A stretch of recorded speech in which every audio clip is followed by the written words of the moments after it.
Today we'll be studying redox reactions and the electron balance method for equating them.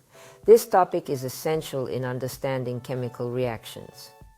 So, the first example occurs between copper oxide in orientation 1, sulfuric acid in solution, and the reaction produces a salt, copper sulfate 2, you get sulfur oxide, it's a gas and water. Water is a substance, in this case a liquid. So we need to pick up the coefficients by the electron balance method. Now, let's start with the first step, which is to remember that we are following an algorithm in this case. The initial step is to identify the oxidation degree.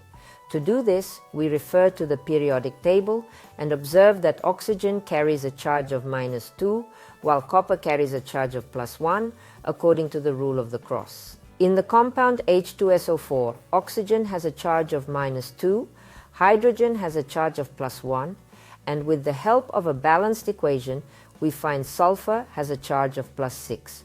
Moving on to CuPrOmCO4, oxygen has a charge of -2, copper in this case carries a charge of +2, resulting in sulfur having a charge of +6.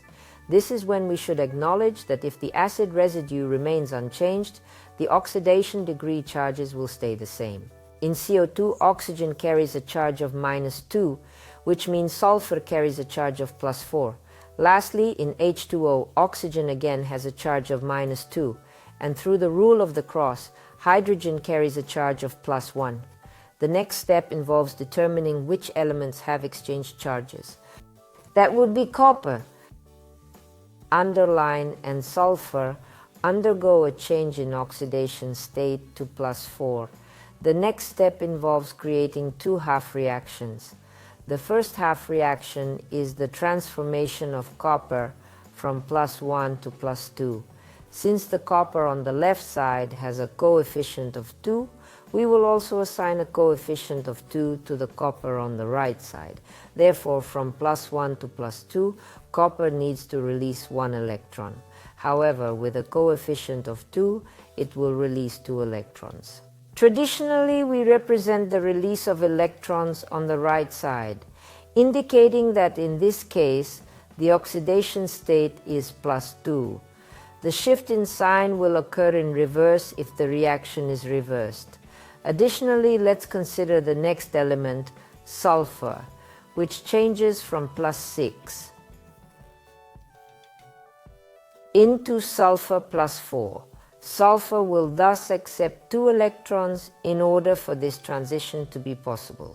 Now, we take the numbers we found across the line. The number of electrons given and electrons received, we have got 2. They are reduced to 1 and 1, and the copper acts. Since it will give up electrons, this process is called oxidation. And for sulfur, this process is called reduction.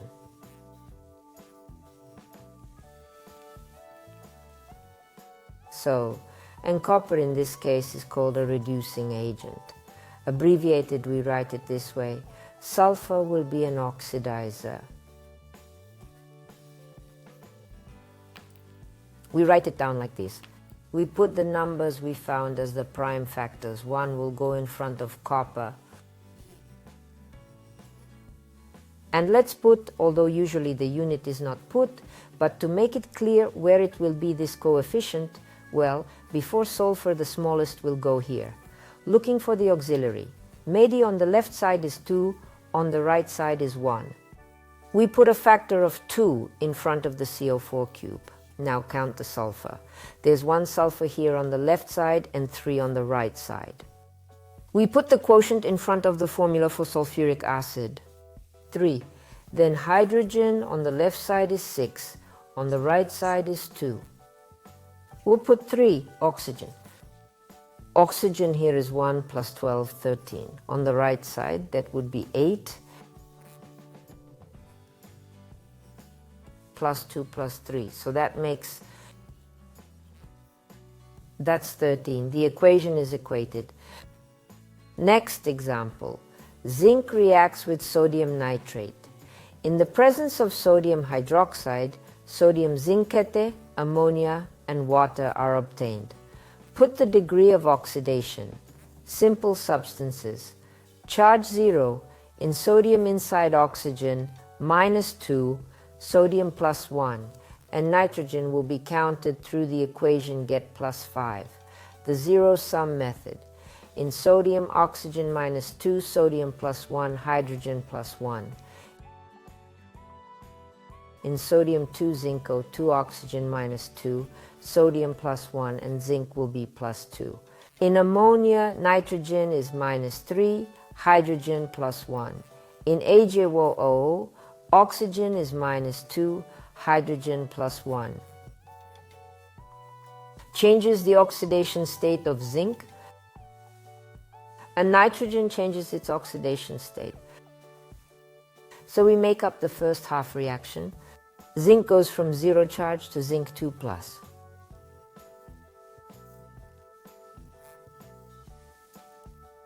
On the right side, we express zinc losing 2 electrons by writing +2, and the same applies to other elements.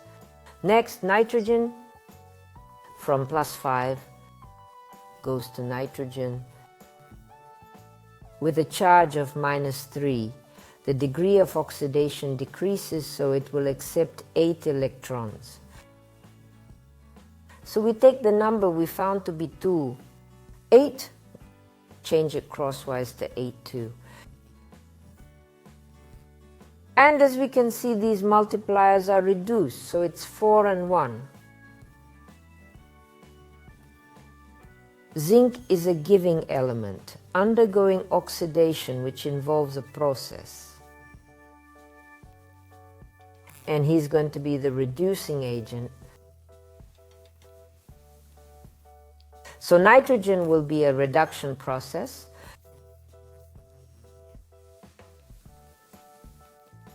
And it will be called an oxidizer. We'll put the multipliers we found, 4. Will go in front of the zinc formula, 1 in front of the ammonia formula. Next, zinc on the left is 4, on the right is 1. Put 4, nitrogen on the left one, on the right one, sodium on the left one, +1, 2 sodium, and on the right 8, so there's 1 here and still missing 7. Put 7 in front of sodium, OH, hydrogen 7.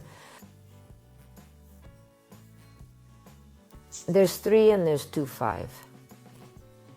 To equalize the 7 and missing here, put in front of the water formula would be a factor of 2.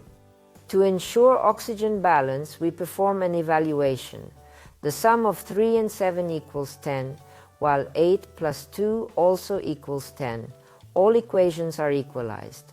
Today we explored the electron balance method and analyzed 2 examples. Hoping for comprehension, we bid farewell.